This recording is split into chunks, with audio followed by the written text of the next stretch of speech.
DCCകളെ കൂടുതൽ ശാക്തീകരിക്കാനുള്ള തീരുമാനത്തിന് കോൺഗ്രസ് പ്രവർത്തക സമിതിയുടെ അംഗീകാരം. സ്ഥാനാർത്ഥി നിർണയം അടക്കമുള്ള കാര്യങ്ങളിൽ DCC അധ്യക്ഷന്മാർക്ക് കൂടുതൽ പരിഗണന കിട്ടും. ഈ വർഷം സംഘടനാ തലത്തിൽ വലിയ അഴിച്ചുപണി ഉണ്ടാകുമെന്ന് ACC general secretary KC Venugopal പറഞ്ഞു. വിവിധ സംസ്ഥാനങ്ങളിലെ തെരഞ്ഞെടുപ്പുകൾ മുന്നിൽ നിൽക്കെ പാർട്ടിയെ ശക്തിപ്പെടുത്താനുള്ള നിർണായക തീരുമാനങ്ങൾ ചർച്ച ചെയ്യാൻ 5 മണിക്കൂറോളമാണ് പ്രവർത്തക സമിതി യോഗം ചേർന്നത്. സ്ഥാനാർത്ഥി നിർണയം അടക്കമുള്ള കാര്യങ്ങളിൽ ഇനി വീഴ്ച പാടില്ലെന്നാണ് നിലപാട്. താഴേക്കിടയിൽ നിന്ന് തന്നെ നല്ല നിർദ്ദേശങ്ങൾ വരണം. ഇതിന് DCCകൾക്ക് കൂടുതൽ കരുത്തു നൽകണം. We are going to have a massive organizational reshuffle. We are going to forming guidelines for the reorganizations. Our in charges and general secretaries are on the job of doing all these things. DCC അധ്യക്ഷന്മാരുടെ നിർദ്ദേശങ്ങൾ കേന്ദ്ര തെരഞ്ഞെടുപ്പ് സമിതി പരിഗണിക്കും. ചർച്ചയിൽ ചില PCC അധ്യക്ഷന്മാർ എതിർപ്പ് രേഖപ്പെടുത്തി.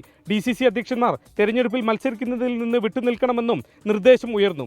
കോൺഗ്രസിന് ഇത് പുനഃസംഘടനയുടെ വർഷമാണ്. വിപുലമായ പുനഃസംഘടന ഉറപ്പെന്നും KC വേണുഗോപാൽ യോഗത്തിന് ശേഷം പറഞ്ഞു. BJP സർക്കാരിന്റെ അധികാരകാലത്ത് ഗുജറാത്തിലുണ്ടായ പിന്നാക്കാവസ്ഥയെക്കുറിച്ചും സംസ്ഥാനത്തെ തിരിച്ചുവരവിനെക്കുറിച്ചും കോൺഗ്രസ് പ്രമേയം പാസാക്കി. വിവിധ ദേശീയ സാഹചര്യങ്ങളെക്കുറിച്ചും പ്രമേയമുണ്ട്. നാളെ സബർമതി തീരത്ത് നടക്കുന്ന AICC സമ്മേളനത്തിൽ പ്രമേയങ്ങൾ അവതരിപ്പിക്കും. നരേന്ദ്രമോദിയുടെയും BJPയുടെയും കോട്ടയിൽ നിന്നാണ് തിരിച്ചുവരവുള്ള ചർച്ചകൾ കോൺഗ്രസ് തുടങ്ങുന്നത്. സ്ഥാനാർത്ഥി നിർണയം അടക്കമുള്ള കാര്യങ്ങളിൽ ഇനി ജില്ലാ നേതൃത്വത്തിന് കൂടുതൽ പരിഗണന ലഭിക്കും.